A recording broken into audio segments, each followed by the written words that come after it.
All right. All right, we're live. Well, it's a live recording while I'm recording. It's not live now. It's a video. We all know this. Okay. Today,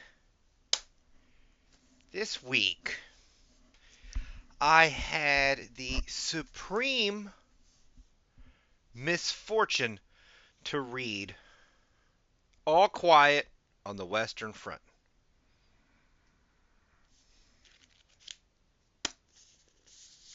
This book's terrible. Okay. I I got it because I saw all these trailers, right? Obviously. It's this it's a war movie on Netflix. I think it's a remake of some other old movie that was about the war as well. Famous, I suppose. I feel like I've heard of it before the Netflix one. I've never seen either movie, so I don't know. But I had heard about it, right? And then I saw it. So I'm like, you know what? I'll give it a go. Excuse me. Now, this one was on the Audible Plus catalog, so I was able to listen to it for free. My plan had been to listen to it and then read it so I could gauge the level of absorption that I have on an audiobook.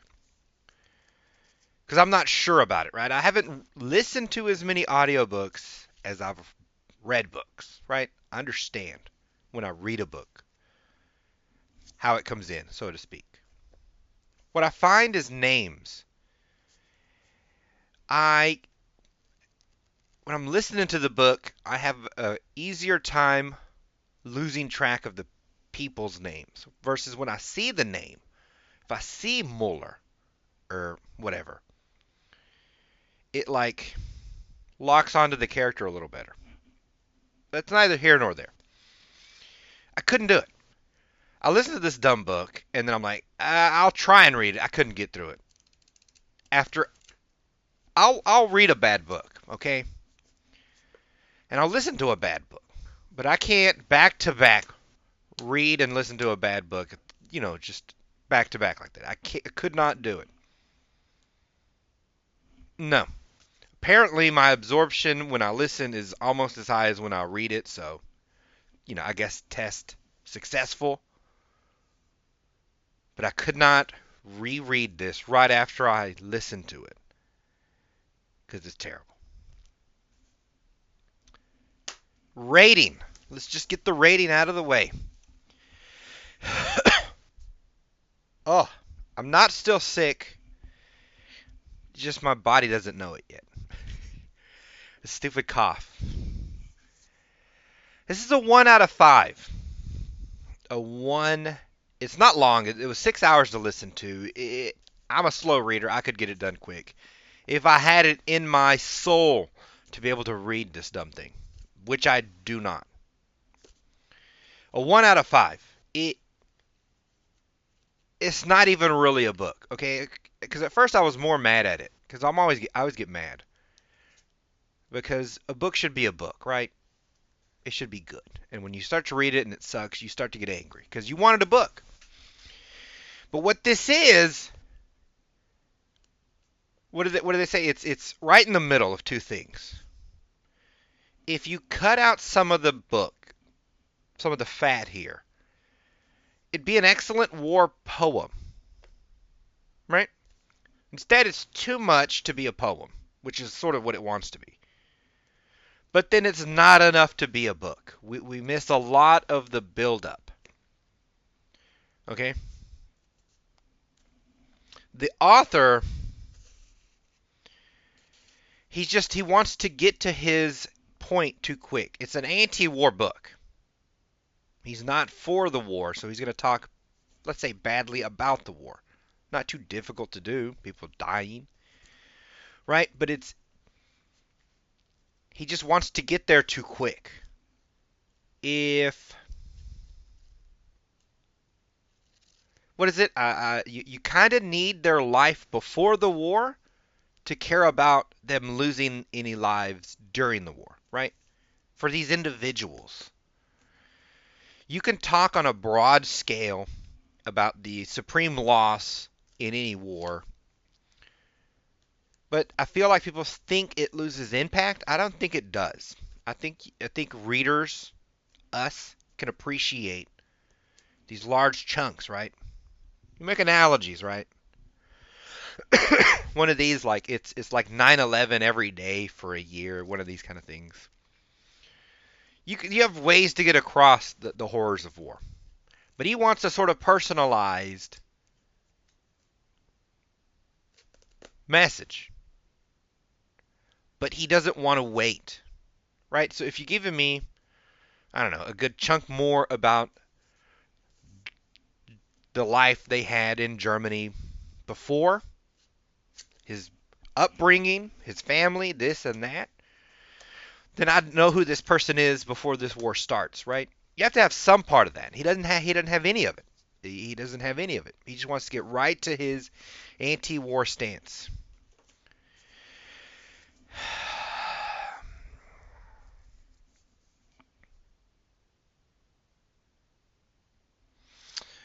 Um, what is it? It's what I wrote here. It'd be like, let me tell you about how, Darth Vader's Luke's dad. Let me just jump right to that and not give you anything else. It's like it loses its impact, right? It doesn't do anything for the viewer, for the reader. You just jumped right into it. It also leads me to, which, that in and of itself isn't what gives us a 1 out of 5. But when you tie that to how he wrote it, there's some good bits, I suppose, poetic bits. Not enough, right? I don't think it'd be good poetry if it were poetry, just like it's not a good book because it's not really a book. He picks first person. Now, I'm not that big of a fan of first person in general. Most people don't do it well, right? And he's one of these people. He's one of these people who just isn't going to do this well. And it's throughout the book. But I'll try and give some examples of what I mean. So it's first person narrative. What's the dude's name? Paul Baumer. Paul. Paul's our character. We barely, I don't, it didn't stick in my head. Paul is our main character here. So in first person, everything's through his eyes. I reach for the book and I pick it up and I thumb through its pages and I set it down. Sort of, this actually happens in the book. My dumb analogy actually happened in the book.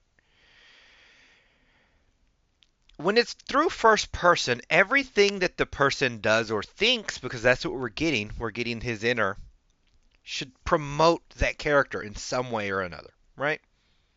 Every everything I take that you laid down as a writer, I'm going to take as a reader and lay it on this person to flesh them out, right? He picked up a book, one picks up coffee. One could pick up a knife, right? All these things tell me about this person. But you can't be inconsistent, right? I can't go from a NASCAR fan to like a fan of daisies. It's inconsistent.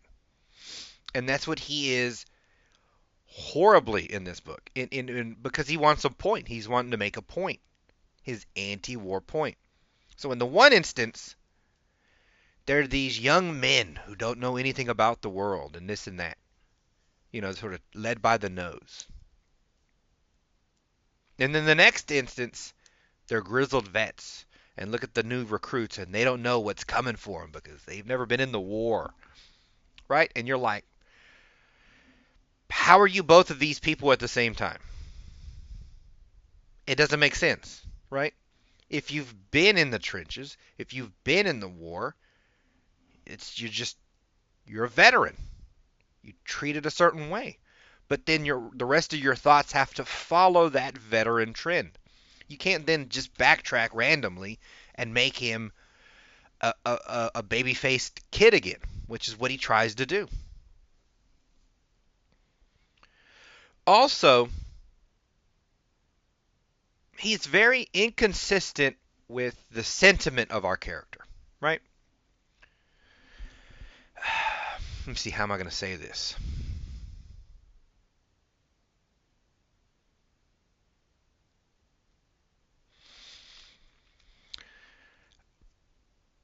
Like I said, he wants him to be a veteran so that he can talk about the new recruits as new recruits, and then the next second he wants them a new recruit. Because at one point, we get sort of this description of the sky and the earth and how it's affecting him, right? This is an existential type of a person. The next second, he's lost his mind because the battle's raged too hard. And the next second, he's back to be a grizzled vet. You know, foraging for food or whatever. A lot of talk about food. And I'm like, that's if you're existential, you remain existential, right? Grizzled veterans block that sort of thinking out of their mind because they're too focused on not getting shot in the face, right? They're rarely that existential. Soldiers in general, from what I've seen, they're very focused.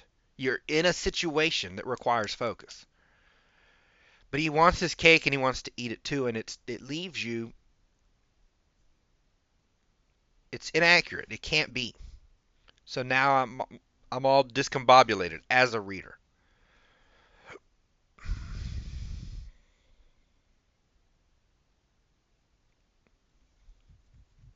Also, it took me, I swear, half the book before I realized we were in World War One.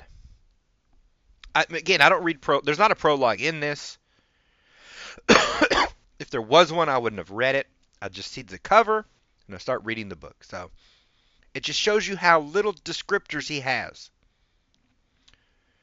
But again, how can you have this little amount of description from such an existential type of a person who pontificates, about the nature of what got him into this war, how we were tricked, we're not iron youth, and peer pressure and this and that, right?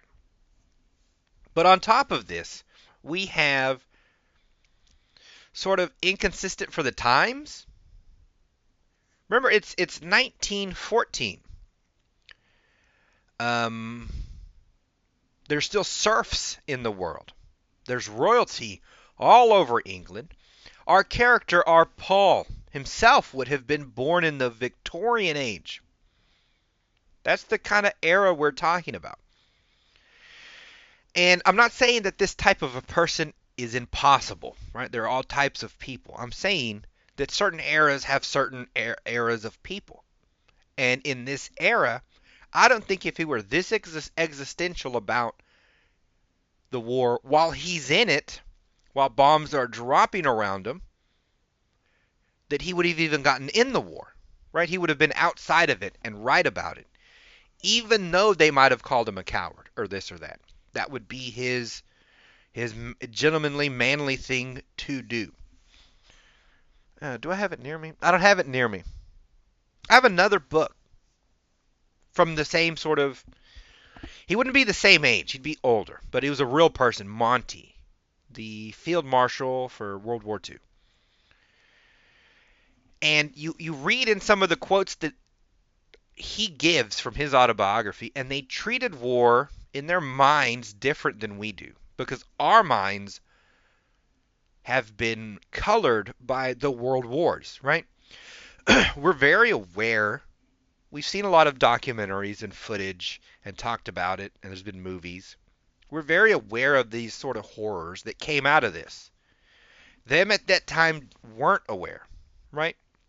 And the nature of the people then, they were very sort of nationalistic. You'd do this thing for Germany. You would do this thing for France.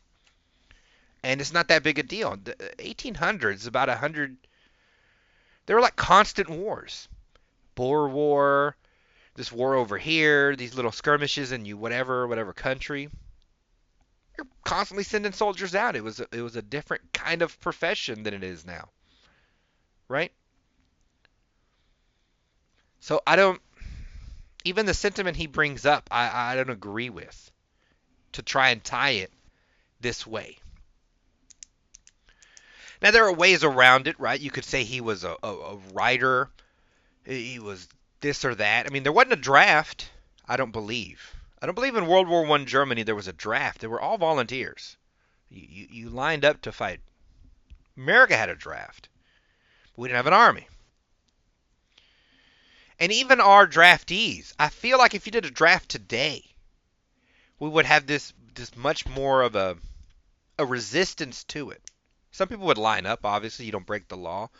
But I think you'd have a lot of people deserting. You'd have a lot of people trying to corrupt it from the inside, right? I'm going to join and then hide the guns or destroy them or something and get arrested. All these kind of protests kind of thing. They didn't have that in 1914. Dudes just lined up. If this is the thing to do, it's the thing to do. And it's not just that it's that era. I know after the Civil War, just to show you that these eras have this kind of a thinking. After the Civil War, the North and the South fought over who pays the Civil War debt. Literally fought. I think the North didn't want the South running on elections saying that the North wasn't going to pay, that the South would have to pay that, and not like we have to pay it, like we're going to. Because the North is like, no, you're not going to pay it because I'm paying it. And this is where we get one of the amendments saying we have to have a balanced budget. Came from that Civil War after the Civil War because both sides were so adamant.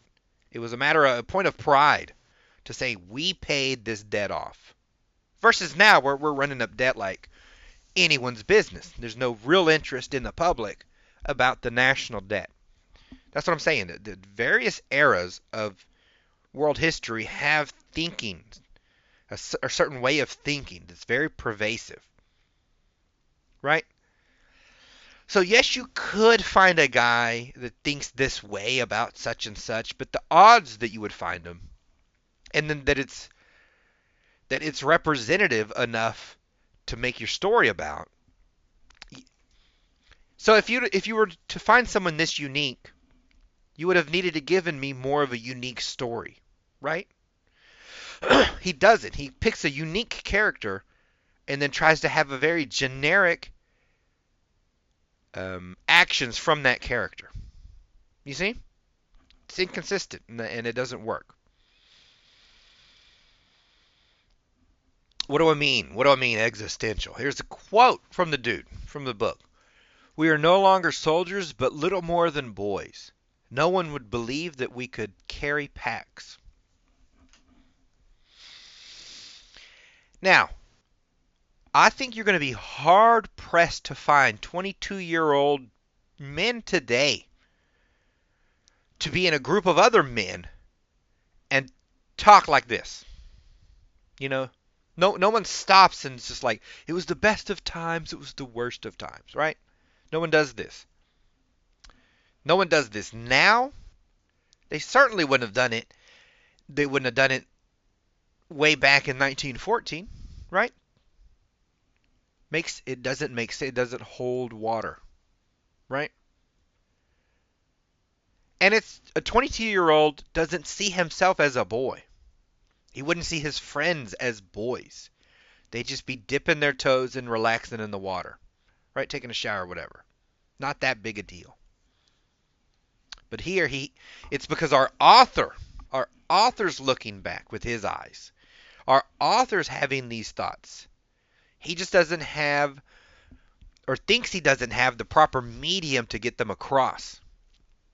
Right? If he'd have made himself like a Valkyrie from Valhalla or something, some kind of character that can watch over this, all these existential thoughts would have worked. Then we could have plugged in and out of their conversations. You see what I mean? One simple little thing could have changed it. But he did not add this thing, so I can't give him that credit. I only have to take what's there. What's there is not good. He talks about food a lot. I feel like there's 3 or 4 times food comes up, right? And at first it was like, I was trying to think what bugged me about it. I get what he's trying to do, right? This humanizing of the soldiers, this kind of situation. But it reads weird, right? It reads disingenuous. And I'm trying to think. It's hard to pinpoint a particular word as to why it's this way. But what it feels like is if you've ever had a conversation with someone, and I know sports, so I can relate this to sports, but I think it could work for anything. It can relate to someone who pretends they've read a book but hasn't, right? When somebody's trying to talk about sports but hasn't actually watched the sport, right? They'll say some things right, but then it's a little off. And you start to look at them and you're like, I don't think you watch football whatsoever. I think you understand that there's a running back. I think you understand that there's a quarterback. And I think we start to reach the limit of your understanding. So these words are starting to be weird, right? That's the sense I get when somebody comes to you with your subject and they aren't in your subject enough, but they're pretending to be more so than they are. That's the feeling I get every time he talks about food. I think he's trying to add these humanizing elements, but it comes off as disingenuous for some reason. Maybe it's too long. Maybe certain points are overemphasized. It doesn't sit, and that's how it reads.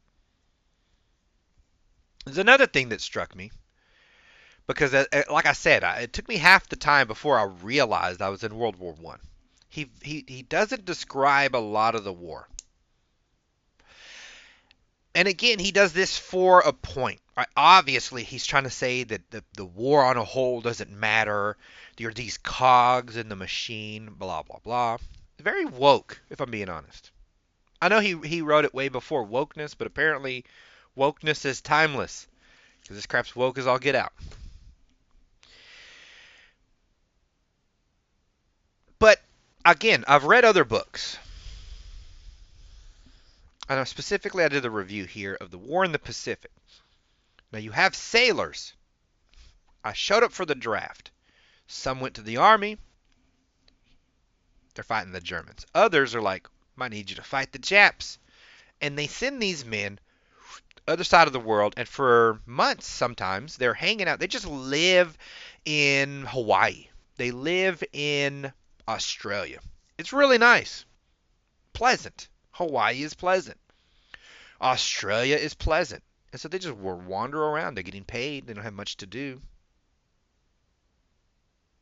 But in the back of their minds, a lot of them describe this as worse because you have this anticipation that you just wish you could just get in and get over with and go home, right?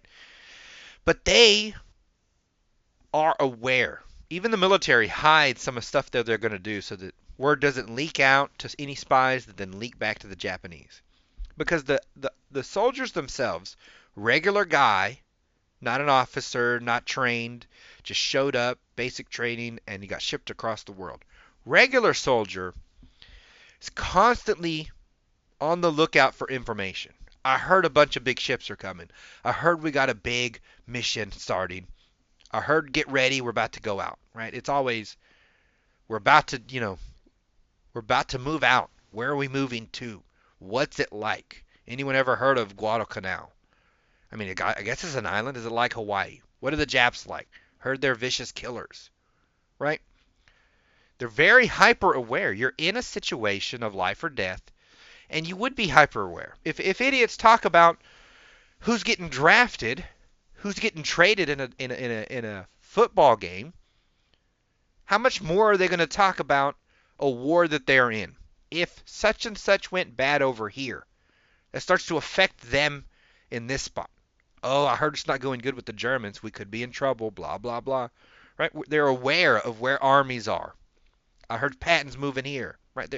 They stay aware of what's happening on a sort of a larger scope, because that larger scope affects their crap.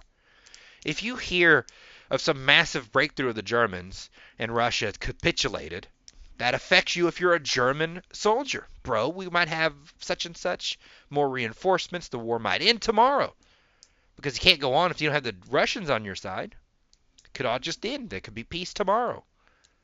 Right? But to give no or next to none information in that regard, even in conversations,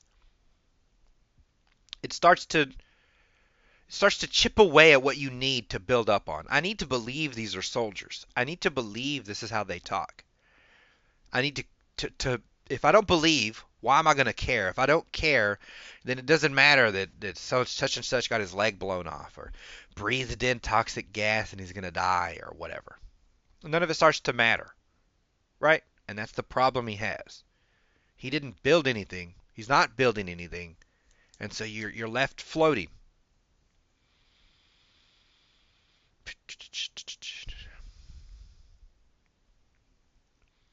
He tries, and he tries very hard. I mean, it's very obvious. It's blatant. To have these big swings, right? That's why I think another reason he brings up the food or de-lysing or whatever. He likes this swing. He likes to go from we're just eating bread to the next day we drove down the line and now bombs are going off. Right? But again, it's one too many repetitive, and it's not built on anything, right? Again, if I cared about this person, I'd care every time he went in. I might start to dread that it's upcoming, right? I'd start to think like a soldier. I'd want this to end. I want my guy out of danger. I never think that for a second. I never have that concern because I'm not. I have no way could I invest in this story. If it were a poem, it might have worked better. If you'd have given me more backstory, it would have definitely worked better. Is that it? I mean, it's a short book. I think that's about it. Let me see how long this is. Oh God, another short one. All right, there's nothing I can do. All right. Ads. Cough. I'm never reading this thing again. I would not suggest it to anyone. It's not good. It says greatest war novel of all time. I highly doubt that. I could get you freaking a biography of Winston Churchill would be a better war novel than this.